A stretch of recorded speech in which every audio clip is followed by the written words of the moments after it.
Okay, what's up, everyone? We're doing something a little different today. So I went to order this place called from the Asian Box. So it looks pretty healthy in my opinion.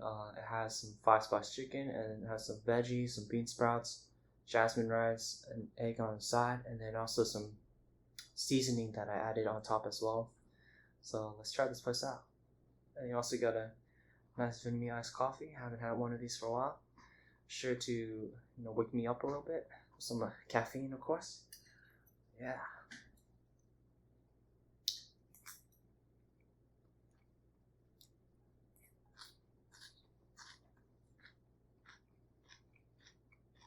Let's try this chicken now. Tender, juicy, flavorful.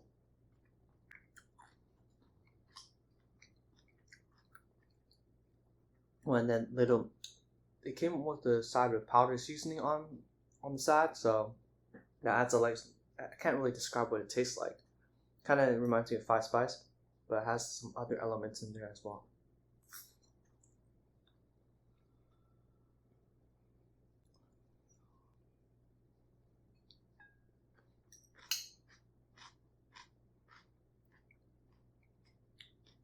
This meal right here has a little carbs, has veggies, has your protein from meat, so it has a little balance of everything in here.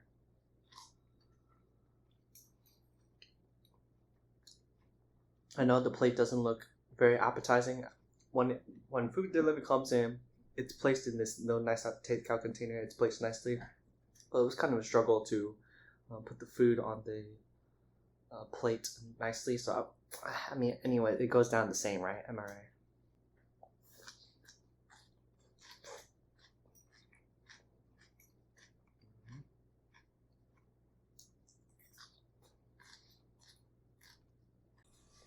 Okay, so today we'll be talking about Sword Art Online World Underworld episode season 2, episode 3 and 4. So, Sheeta Synthesis 12, she was told by the administrator that you're under a curse and you've been obeying my orders, slashing whatever enemies come before you. And later on, maybe you will get to know how to break the curse. So as she's fighting, no, she's giving her all, and there's way too many enemies from America overpowering their forces. So eventually, it's kind of cheesy. So remember that Ishkan is the guy, the leader of this other group. I forgot what they're particularly called. They're very strong in their physical capabilities, but this part's a little cheesy. She says, I found a reason to fight, and it was to protect you." And then they'd have like this little romantic moment and holding each other in each other's arms. So it's kind of presumed that I think they would be defeated as a result from these they're outnumbered by I don't know how many forces, but the American forces keep on coming in and in, no matter how many they cut down. So now, I'm not sure, I had to look online, the Emperor Vector dude. So his real name is Gabriel Miller. I don't know if they mentioned that earlier, but I recognize that they don't really emphasize the characters' names. They don't repeat it over and over, so it's kind of a little confusing. So pretty much Sinon is confronted by Gabriel Miller, who is formerly known as Emperor Vector, and he logged in with his own personal account.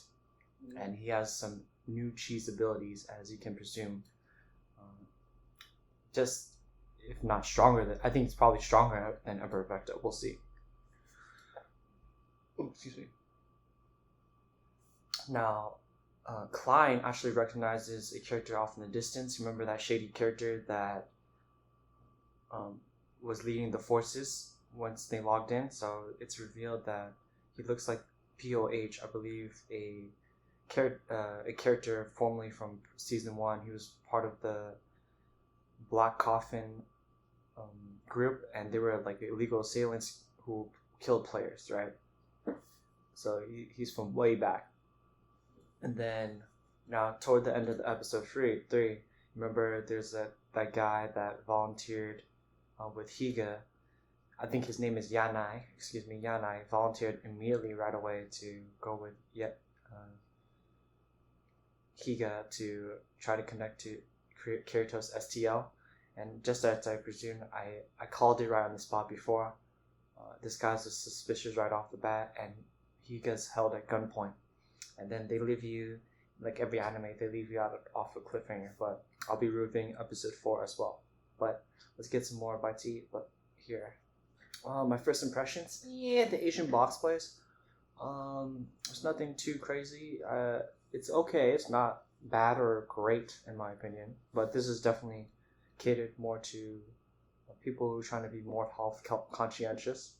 Alright, this dish here has a little everything what you need for your daily nutrients, right? Some little carbs from the rice. You got your veggies, and then you got your protein from the chicken. And however, I do have to say this Vietnamese iced coffee is washing the food down quite nicely. But definitely, like Vietnamese iced coffee, depends where you go, but most of the time for me, like there's a lot of caffeine in Vietnamese coffee. After I drink it, I feel like I'm amped and juiced and ready to conquer the world or something. But yeah, let's get some more right here, baby.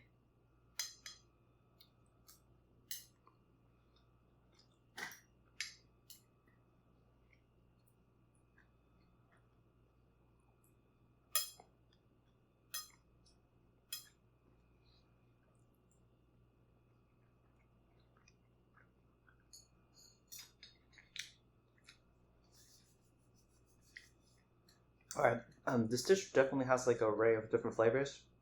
It's called Asian Box, this place I ordered from. So the 5-spice, I believe, is like Vietnamese and Chinese influence. 5-spice chicken. And then definitely the bean sprouts can be like Thai or Vietnamese. There's a lot of Vietnamese and Thai influence in here as well. With the lime on the side, you see that in a lot of Southeast Asian cuisine as well. And then like I forgot what.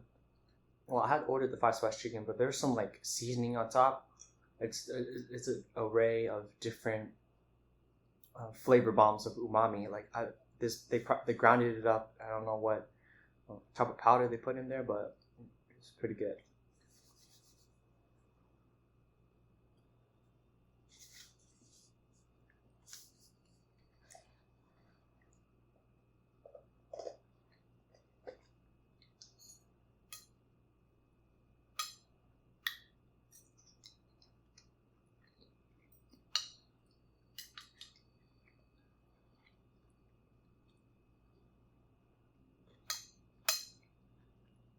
You can see the common theme.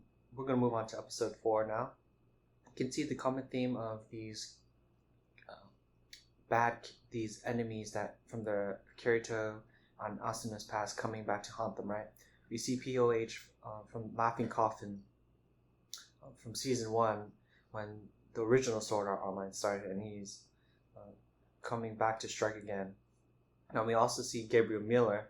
Now I don't remember Gun Gale Online season particularly, but supposedly Gabriel Miller, he went by the name of Subtilizer, and he described his name as one who sharpens, renders, chooses, and steals. So he uses this unknown power of some sort and is trying to control Sinon and take over mind, body, and consciousness, if you will.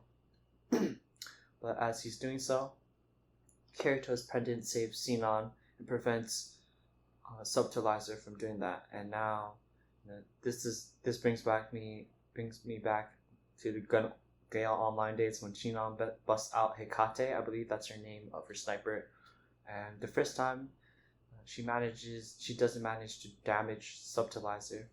I'll be referring him to as Gabriel Miller, Subtilizer. But the second time she managed to strike the palm of his hand and it went right through it. But Subtilizer has a crazy amount of cheat skills. He's able to probably take over his opponent's consciousness. But luckily, Sinon had that pendant, and he's also be able to heal up quickly. So I don't know what other tricks he's hiding up his sleeves, but as we get further down in the season, I'm sure we'll see what other abilities he has. Now there's this character Sione. She's fighting. She stops one of these American players, Or I'm not sure. No, I think it's. I'm not sure. No, I don't think it's an American player. Well, these new players that have logged in with their bare hand, and she's saying that you guys have all been duped. We're not hackers of any kind or any sort. And some players actually try to side with her. I believe one character is named Moonface, and some other I forgot of the character. But now POH catches whiff of this, and he really interrupts them, saying, "No, they're hackers, no doubt. How can they have personal avatars when they have logged into the game while you guys are, when you guys have logged in with default characters with less personalized equipment?" So, but honestly, these people that have logged into the game have no clue what's going on. They just believe whatever they're told and just want to mindlessly kill whatever is in their way, right? So there's that. So now, Higa actually sends a subliminal message, I believe, with the numbers of Yanai pronunciated in Japanese. That's the number of the dude's lab coat that went with Higa down there. And I think they finally caught with that Higa's in trouble now. So it's revealed that Yanai is like delusionally in love with the character administrator, and he at this point in time he thinks he's dead. But if you watch last season, you know that's not the case. So he met up with administrator a couple times, and she promised him certain things. And this is kind of funny that this makes me think about people who are in love with non-fictional or are in love with fictional characters, right? Characters that aren't even in real life, like 3D or video game characters, which is quite ironic, right? So now there's a big clue revealed that POH, he forces Asuna and all her squad to surrender and put down their swords. Because what's the point of this useless fighting? Countless lives will be lost as a result. There's no way they can win at this point in time, at least. And POH comes up to Asuna saying, "Long time no see, Lightning Flash." I believe that was her old name, and when she was on the assault team.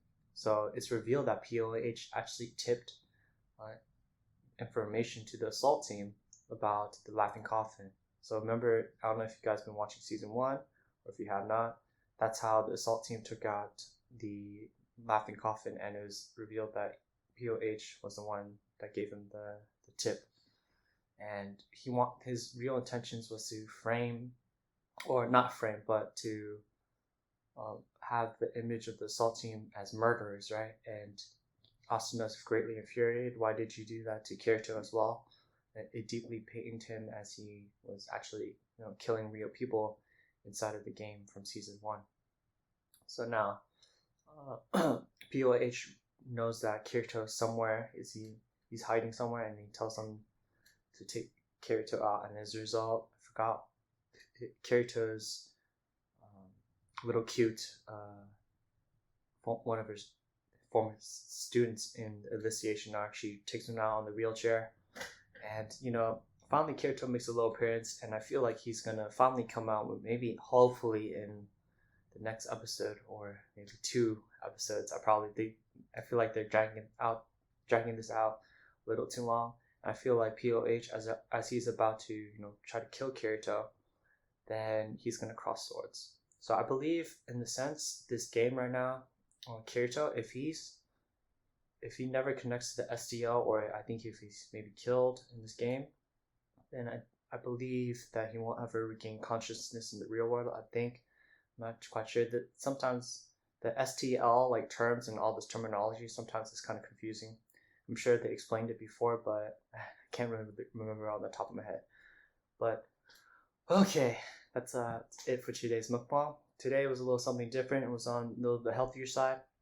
The Asian box, it was, I'm gonna be honest, it was okay. It didn't do anything. It wasn't anything crazy for me. But if you guys want a little nice big quick bite to eat, I think you could use this as a pre or perfect post-out workout meal. It's definitely healthy too. More healthy, conscientious if you guys are into that stuff. Vietnamese ice coffee, it was pretty good. And yeah, thank you for watching.